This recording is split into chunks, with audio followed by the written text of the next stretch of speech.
This was the big thing I wanted to get into with you on the explosives too. Mm-hmm. What is it about that theory that's actually compelling to you? So I looked into the explosive mic theory multiple times, and the biggest thing that stood out to Bro, if they start talking about smoke, I'm gonna lose it. me is there's no explosion. Oh, okay. There's literally no explosion. In fact, there's videos when the shot rings out that kills Charlie. At least it sounds like a shot to me. Bro, I don't know how much time I've spent in conspiracy theories, much less than some, maybe more than most. But, and actually, fuck the conspiracy stuff. How much evidence I've seen exploring real government files, exploring real government technology, like military tech, it's completely feasible that, you could have something do what it did. Sorry. You could have something do to Charlie and cause the damage it did from the lapel. From the microphone. I like, it's a possibility. I think it's so fascinating that, first, Candace feels the need to approach these topics very carefully, like she's walking on ice. Because, I mean, you could say that there was a fucking sky beam that was shot into Charlie's neck, and it could hold just as much value at this point. I'm being a little facetious, just a little. And then on the opposite end, this guy is like pretending that there's just no way in hell that, something like that can happen. I mean, we've explored directed energy weapons that scramble your fucking brain, radiation that cooks you. There's the ice gun, the heart attack gun.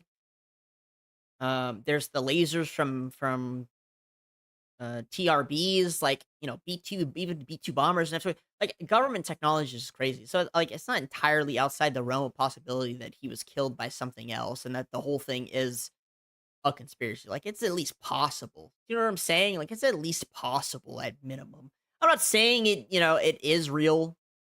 Is real. All. But what I am saying is minimal as possible. I don't understand this, like, yeah, I'm 100% sure that no conspiracy theory is real and that this one is definitely not real and that the explosive totally wasn't real. But again, he likes to harp on the specific word. So for him, when he hears explosive, he thinks a bomb because he's a simple Oonga Booga caveman. He doesn't, think of projectile being casted by air or gas, hydraulics. I don't know, anything else. Magnets. He's just like, explosive means fire. I watch Michael Bay films and there's boom booms when explosives are used. Why no boom boom? Like, he's just Oonga Booga brain. People are actually like looking up towards where the gun is being fired. They're looking away for where the sound is. Like, where's the actual explosion? Well, for every person that you say looks away, there's going to be a person that was looking forward. We have former Marines that have gotten on and said, it looks to me like there's an explosion under his shirt, right? You obviously saw Rob O'Neill go on to, I'm forgetting which platform it was, where he said, the first thing I thought was it looked like... Rob O'Neill is the man that killed Osama bin Laden. Yeah, and I think he's qualified to say what he believes he saw. We should actually, since they're pulling clips, we should run that clip of Rob O'Neill and what he said and what he observed and his experience. Yeah. So I'm going to take that. And also there were people... Well, I mean, that's confirmation bias. Of course you're going to take that.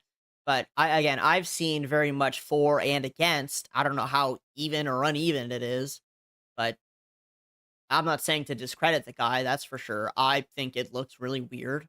The effects on Charlie's shirt and the collar, I think it all looks weird. I've seen the microphone that they're talking about and the shattered pieces. I think that's weird.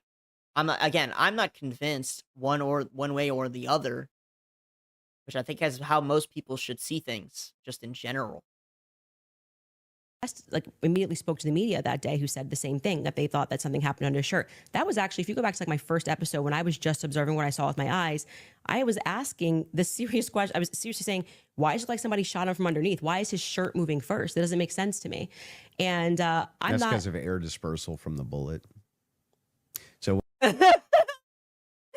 Listen. I know that that's the official narrative, but the way he said it, again, he just kind of regurgitates what he hears, and it just sounded really funny. It sounded like a fucking loser who's just repeating something.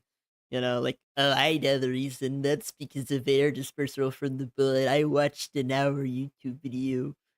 It's pretty funny. I don't know. Again, it is like the official reason, but it does look weird. I don't, I'm not an expert. I wish it was, and I can't confirm or deny, sadly, but neither can he, is my point. And I'm That's not because of air dispersal from the bullet. So whenever a He doesn't even sound convinced himself. bullet is shot, a projectile shot, you can actually run this experiment yourself if you have a rifle. Mm-hmm. Take like an empty box of ammunition and put it on the table, and then fire it near the muzzle, and that box will actually blow off the table. Okay, is this guy retarded? Did he not just provide evidence for the Mike explosion theory? If you take a rifle and you hover it over an empty box, and when you fire it, it'll cause the box to move. Does he mean when you fire the bullet over the box? As in the box is away from the gun? Hold on, let me listen to what he said again. Table, and then fire it near the muzzle, and that box. Bro, so what you're saying is when a projectile is shot from a tube, that the air around the tube gets dispersed. And so therefore, in order for his shirt to move the way it did, the explosion in quotes, would have had to have taken place next to him. Like, is he not just providing evidence? I'm going to play it again because I think it's fucking hilarious. If there's a smoking gun, it would be this. Projectile shot. You can actually run this experiment yourself if you have a rifle. Mm-hmm. Take like an empty box of ammunition and put it on the table, and then fire it near the muzzle, and that box will actually blow off the table. Okay, so Fire it near the muzzle. Oh my god. Look, I'm not saying the other thing isn't true, but I'm saying even he himself kind of supports her argument. question for you. Does that box go sideways off a table? It can. It can. Yeah, it can. It depends on the dispersal. You 3,000 pounds of energy or 2,000 pounds of energy coming at you. That's how much it carries. Well, it's not 30-06. 2,000 pounds of energy. Well, we can fact check that. That's- How many pounds of energy is it? A 30-06. Pounds of energy. I mean, I don't think that's an appropriate. I don't think that's what you would call it. I know what she means, like pounds of force, right? I don't think you'd call it energy. Being shot 150 yards away. That's a great question for Grok. I'm going to say when we looked at it, it was between 1,500 and 2,000. I'm pretty sure pounds of energy coming at you, and you just go upward and to the side. I don't really buy that. I'm going to just say I just think that that's not but possible. It doesn't go through on top of that. So there's another miracle. You didn't get blown backwards. It didn't go through. But I also want to say that you're saying this can happen, and Rob O'Neill is infinitely more qualified, I think, to speak on that. Why? And because he's actually shot and killed people. Why would that have anything to do with anything? Because did he slow down all the videos of the people he shot to see if their clothes moved? Well, like, wouldn't the argument be the same for you? Like, why would you be more qualified than he is, or why would? What? Why are you able to assert your position as a fact? Because I'm gonna tell you how projectiles work. He's not even gonna just. I guarantee you. Are you an expert on projectiles more than the other guy? Like, I'm just so confused. I can tell you because I can tell you. Like, okay, like what the fuck? I'm gonna tell you, and that's just how it should be taken. This guy's not gonna disagree with what I'm about to say. If it is the case that you have energy and you have mass, and the mass is moving in the air has to go somewhere. I know what he meant when he's talking about the gun, but like he said it so incorrectly. He supported her argument. It's kind of fucking funny. It doesn't have a choice. I think you're totally BSing right now, man. Not only am I not BSing, I'm telling you the truth. If a bullet is moving in air has to move out of way of bullet. But maybe not at the bottom of a shirt here. I don't know. I disagree with that. I'd like to say, for the record, I've watched some of you do these sorts of things where you assert something with a lot of confidence, and you can fact check it. Fact check if bullets displace air. Not about whether it displaced air; it's where it dispersed the air. It was underneath his shirt here. It's not underneath the shirt. But bullet's this big, and you're telling me it's going to hit his neck. Candace, and then it's not underneath the shirt. The it shirt starts puffs up here, and the collar's moving, and then you see the wave here as he's moving backwards. No. Yeah. I mean, I'm not gonna play the video. I'm not playing the video. I am not playing the video, but what I will say is, I think the way what I saw supports her argument more than it does his. I'll just say that much. Ah, That's not true. it's not. And we obviously can't show that clip. I disagree with you. Okay, I understand you can't show it for TOS purposes. Exactly. That's fine. I disagree with you. People can go watch and make up their own minds. We don't need to debate it. Whether or not that was the first thing I said was, why is his shirt moving first? That didn't make sense to me. It almost looks just like this. It goes across. It does. Like, okay, so the way the shirt moves, it would move first. Yes, it would move first. And it could move in the way it moves, but it seems more likely the alternative than the gun. His necklace breaks first before Charlie even reacts. If you watch it in slow, his necklace breaks first, which I thought was very odd. And then you see a puff here, and then the next thing you know, there's the entry wound on his neck. Ooh, it's weird that there is. So she said a puff. I didn't see no puff. I didn't slow it down to see the cross break. What she's saying could be true. Again, I'm not pulling up the video. When I'm watching the clip, you can watch it yourself. However, this conversation is going to be moot because they can't pull up the clip and watch it. They should pull it up and watch it together, but again, it's not something you can really show. And I don't know. It just feels so brutal considering that, like, they're haggling this guy's death. It's just, this is like, I feel like I'm watching hyenas kind of fight over scraps of a dead animal. Sorry for the comparison, actually. It's a little fucked up, but I don't know. It's just weird. I would not confidently assert that I see smoke. I've never said it on my platform. Do you think that an explosion generally has smoke? I don't think that there's any quality version of video that would get us to be able to answer that question other than Terrell's 4K footage that he has from the front. So there's a lot of, if you look at the Israeli pagers, it's assumed that it's a similar, if not the same type of explosive that was used inside the pagers that would have been used inside of this road mic. I think But it doesn't have to have been that. Like, come on, man.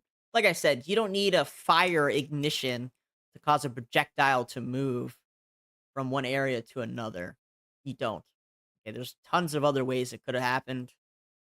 And again, he has Unga Booga brain. He hears explosion. He thinks, whoa, big fire, boom, boom. You know, like it's a hopeless argument to fucking talk with him on the subject. that you should, since you love debating, you should debate someone like John Bray, who's worked on that theory for 11 months, and ask those sorts of questions of how it's shaped. Like, you know, in comparison, when I shoot an airsoft gun, there's no explosion, right? And yet, it when you shoot like BB pellet guns or whatever, there's been tons of times that the pellet gets like fucking stuck in the soft cartilage of an eye or something. Like, you know, come on, man, you're being retarded. I don't know what to say. The non-explosive projectiles can cause serious amounts of damage. Charge would work. I presented the evidence of what was in the car, and I also, at that episode that you're clipping, said John Bray has done an unbelievable amount of work on this, and I think he has debated a ton of people actually regarding this topic. So that's the route that I would send you on. For the purposes of for the purposes of my show, I do believe, to answer your question, that it is a hypothetical. I mean, that it is a theory that should be thoroughly explored. No, I think that's fine. I think every theory should be explored, most part anyway. And that was one of the mainstream ones, obviously. There's two clips your team wants to show. One of them is the Rob O'Neill clip, since we're on it. So if you guys are ready in the back before we go to ad break, if you want to pull it up, this is a good time to do so. All right, pull it up. Let's see it. Rob, and good to see you, General Holt. You too. A lot of things it bothers me about this. Nothing in particular. And it's not like I'm out there saying big lie or a conspiracy or someone did it. I'm just saying I've been in a lot of shootings. I've killed more than a handful of people, and this thing looked shady off the bat. I mean, I've killed people closer than I saw the camera, and I've never seen a shirt move like that. That looks like an explosion to me.